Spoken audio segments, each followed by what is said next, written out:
源氏物語をイラスト訳と照らし合わせながら読むことで古文の速読トレーニングをしていきましょう。皆さんこんにちは。イラスト訳の愛です。まずはこの動画の構成についてご紹介します。はじめにこれまでのあらすじを上げていますので、どの動画から視聴してもらっても大丈夫です。次にイラスト訳本編です。原文の後に現代語訳とイラスト訳が流れますので、イメージを沸かせながら古文目線を鍛えていきましょう。さらに本日の重要古語、また文法や知識について解説をしていきます。最後まで見ていただくことで古文速読のための複眼的思考力が養えると思います。今回は第4条夕顔の第6話です。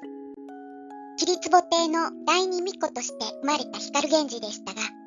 進化に降格した後、満たされない恋に渇望していました。源氏17歳の夏、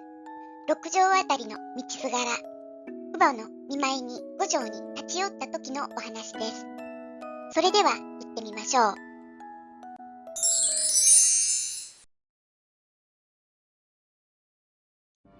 子供は、意図、見苦しと思いて、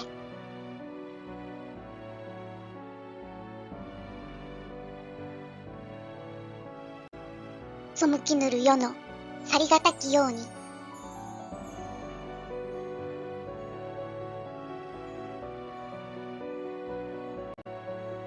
自ら潜みご覧ぜられたもう、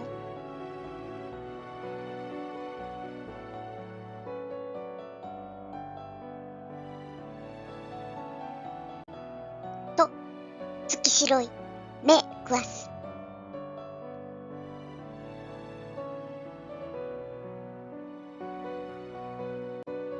君は意と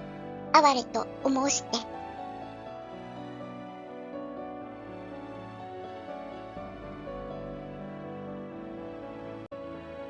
言わけなかりけるほどに、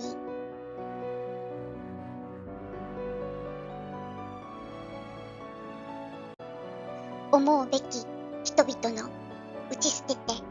物下前にける名残、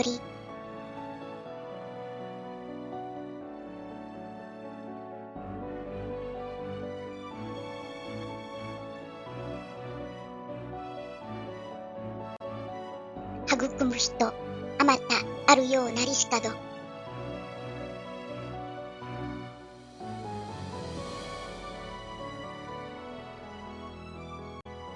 親しく思いむつぶる筋はまたなくなん思おえし、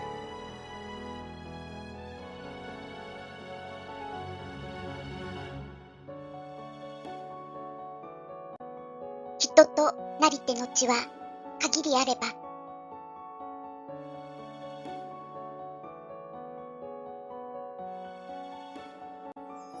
明日夕べにしも見立てますらず、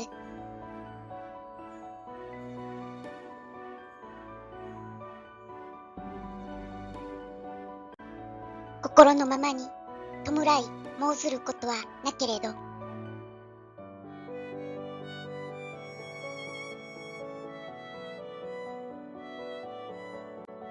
なお久しゅう対めせぬときは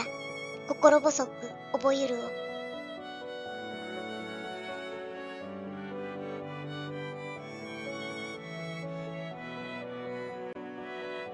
さらぬ別れはなくもがな、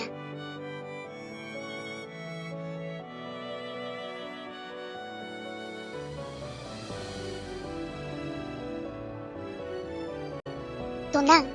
細やかに語らいたまいて、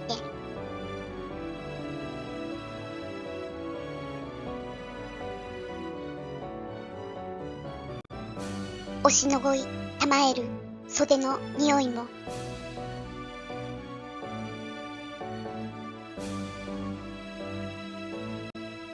いと所席まで香り満ちたるに、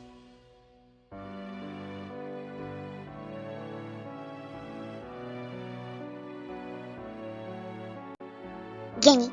世に思えばおしなべたらん人の恩すくせぞかしと、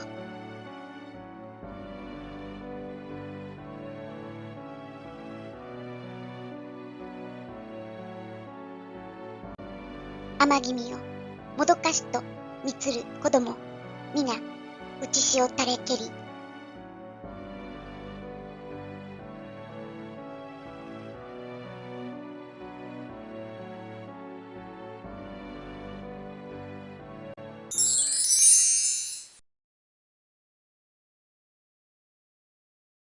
お楽しみいただけましたか？単語や文法は頭に入りましたでしょうか？今回の重要語語はこちらです。また、文法事項はこちらです。今回も第二の目の音に対する光源氏の見舞いの場面でした。臨終が近くなり、現世との因縁から離脱しようとして出家をしたにもかかわらず、育て子の光源氏を目の前にして、あんなに未練たらしく泣いて、と、乳母の実の子供たちは非難めいて見ていたようです。しかし、源氏の心のこもった言葉や、醸し出すオーラなどを目の当たりにして、母と光源氏との縁のありがたさを感じていたようですね。さて、今回は出家ワードについてまとめてみたいと思います。出家というのは、俗世間の生活から離れて仏門に入ることです。今回、背きぬるよと出てきましたが、このように、よ、背くという連語のつながりになったとき、出家ワードとなります。出家ワードについては大きく分けて次の4パターンがあります。1は俗世間、世の中から離れるというイメージの出家ワード。2は髪の毛に関わる見た目。3は全体的な見た目。4は仏教思想に絡む出家ワードです。まず、世に絡む出家ワードというのは、この世の未練から離れるということが根本のワードです。俗世間で暮らしている限り、恋愛や人間関係のしがらみ、プライドなど、いろんなことに心がとらわれてしまいます。俗世間で生きるのが辛くなり、現状から抜け出す手立てとして当時の人々は結構出家をしたようです。今回出てきた世を背くや前回出てきた世を狩る、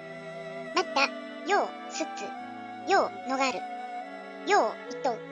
さらに世をいず、家をいず、また単にいずという語も出家する意で用いられることがあります。次に、髪の毛の見た目に関わる出家ワードです。現在では、出家をすると女性も剃髪しますが、平安当時の女性は天そぎといって、肩くらいの長さで髪の毛を切り揃えました。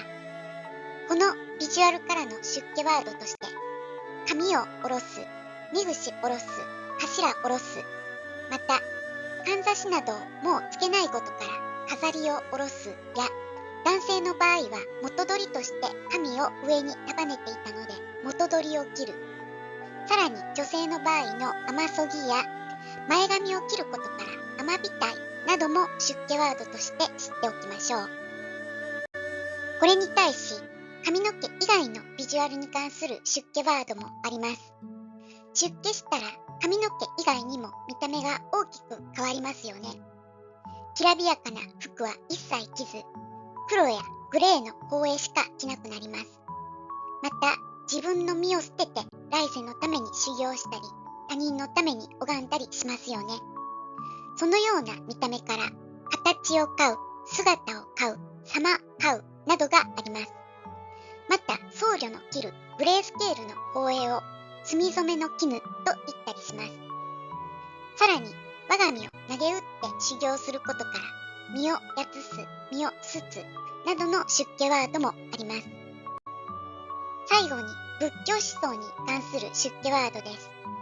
平安当時は仏門に入ることこそ真の道であり、俗世に対して浄土と言われたりしました。したがって、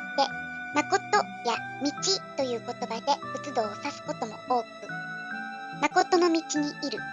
同心にいるなどで出家を表すことも多かったようです。また、樹海や仏門なども出家をイメージさせる常識語として知っておきましょう。以上のように出家ワードとしてこの4パターンを知っておきましょう。世を捨てる、世に背くなどの俗世からの離脱ワード。頭下ろす、身櫛下ろすなどの髪の毛を削ぐワード。形を飼う、姿を飼う、身をやつすなどの見た目の変化ワード。